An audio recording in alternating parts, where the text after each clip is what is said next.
Hola a todos y todas, mi nombre es Zoe Quintana, yo soy la autora del documento El principio de unidad en la diversidad como fundamento político para la construcción de un nuevo país que corresponde al eje política y sociedad de este encuentro de semilleros. En un primer momento es importante reconocer la Constitución de 1991 que ordena en su artículo 7 la protección de la diversidad étnica y cultural, lo que se va a desarrollar más adelante en el prólogo del acuerdo de paz firmado entre las FARC-EP y el Gobierno Nacional en cabeza de Juan Manuel Santos. En el prólogo se identifica el principio unidad en la diversidad en dos momentos. El primer momento pretende una Colombia unida a partir de la diversidad que permita que se alcance la paz con justicia social que tanto buscaba el acuerdo de paz entre las FARC-EP y el gobierno nacional. Y en un segundo momento, la identificación de los valores del país, entre ellos la tolerancia, que permitirá la armonía a partir del reconocimiento de la diferencia en el país. Sin embargo, creemos fundamental que esta perspectiva del acuerdo, del prólogo, pues permita una interpelación a la tolerancia como propuesta de unidad en el marco de las dificultades sociopolíticas que vive nuestro país y por lo tanto las comunidades étnica y culturalmente diversas. En ese orden de ideas, el desarrollo legislativo sobre este principio de unidad en la diversidad lo encontramos en la sentencia C630 del 2017, donde habla del principio del pluralismo que debe ser garantizado por la Corte Constitucional. Sumado a ello, también encontramos la Ley 1922 del 2018. En su artículo primero hace referencia a los principios rectores de la Jurisdicción Especial para la Paz, la JEP. En su parágrafo C habla del principio de la diversidad. Aquí entonces se identifica primero a unos sujetos especiales de protección constitucionales. Segundo, obliga a adoptar medidas adecuadas y suficientes para la protección de estas comunidades. Tercero, plantea que en la valoración de la culpabilidad y la consecuencia de los delitos se deben tener en cuenta las condiciones de marginalidad social, económica y territorial que viven estas comunidades. Más adelante entonces encontramos la Ley 1957 de 2019, la cual en su artículo 3 ordena tener en cuenta la realidad histórica de la diversidad étnico-cultural. En ese orden de ideas, el desarrollo legislativo identifica tres cosas. Primero, que hay una presencia de las comunidades étnicas y culturalmente diversas en nuestro territorio. Segundo, identifica su condición de vulnerabilidad. Y tercero, ordena una protección especial de parte del Estado. Sin embargo, creemos importante mirar hasta dónde, primero, esta legislación hace un reconocimiento a la diversidad y segundo, cómo se desarrolla este reconocimiento. Para ello, entonces encontramos que la idea del progreso y la globalización impone unas prácticas y unas formas de ser en el mundo, que aquellas comunidades, aquellos sujetos y sujetas que se encuentren por fuera de estas prácticas y formas de ser, pues se identificarán como supersticiosos, como que incurren en una falsedad y por lo tanto que incluso llegan a ser inmorales. En el siglo XVIII entonces encontramos que hay una pugna entre la cultura y la pluralidad cultural a tal punto que identifica lo inculto como una descalificación, significa que hay una inferioridad del progreso de lo espiritual y de lo estético.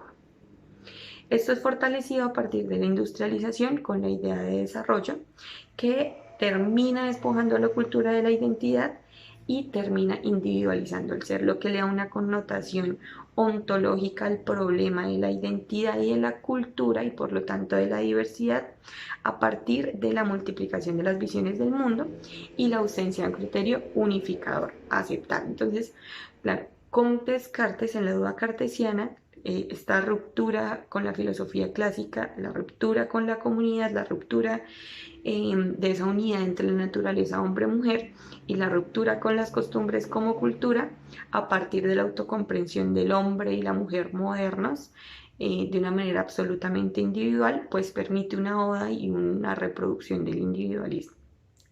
Aquí entonces identificamos dos propuestas unificadoras de la diversidad.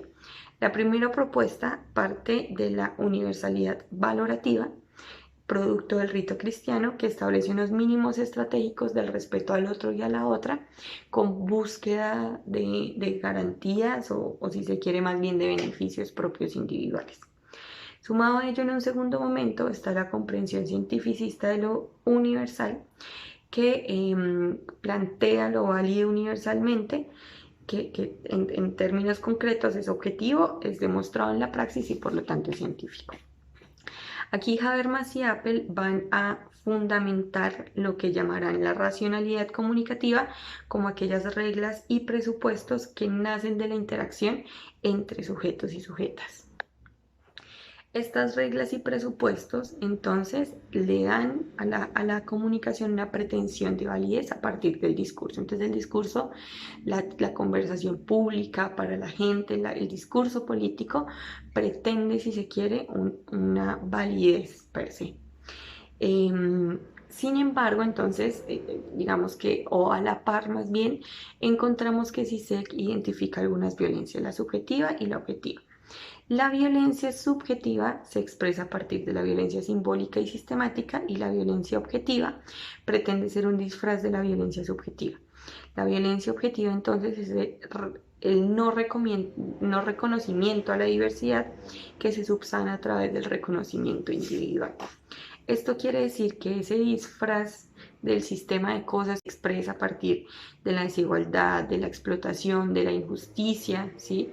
Ese capitalismo que encontramos en nuestros territorios y en el territorio colombiano, va a significar lo que Samuel Huntington llamará como la culturalización de la política. Esto es el disfraz de estas problemáticas sistemáticas, económicas, sociales, de lo que llamará Marx la estructura y la superestructura, por diferencias culturales, ¿sí? O sea, el problema no es que todos estemos aguantando hambre, sino al contrario, el problema es que tenemos diferentes formas de pensar, diferentes formas de existir en el mundo, diferentes modelos de vida que no se ajustan al modelo neoliberal, y por lo tanto esto va a permitir y de hecho va a reproducir la violencia hacia lo diferente que es expuesto, porque incluso Kant va a sugerir que la cultura debe ser en privado. La cultura no es pública y por lo tanto la libertad es asumir la universalidad impuesta.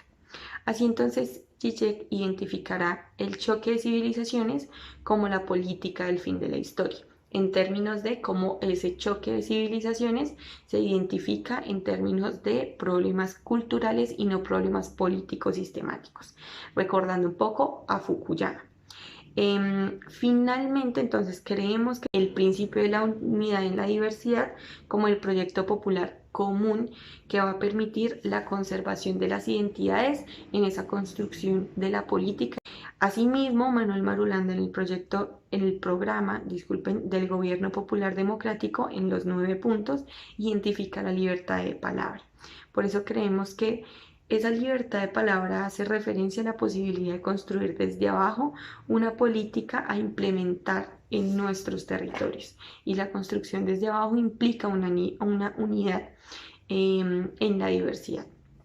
Finalmente, la bibliografía entonces es la Ley 1922 del 2018, la Ley 1957 del 2019, la sentencia C630 de 2017, el acuerdo final, un documento llamado Camilo Torres, un luchador de nuestro tiempo, los cuadernos de campaña de Manuel Marulanda, manifiesto del Partido Comunista, las reflexiones antropológicas sobre unidad, diversidad y cultura, el documento sobre unidad y diversidad en la filosofía de finales del siglo, y finalmente el documento sobre la violencia de Slavoj Zizek. Muchísimas gracias a todos y todas.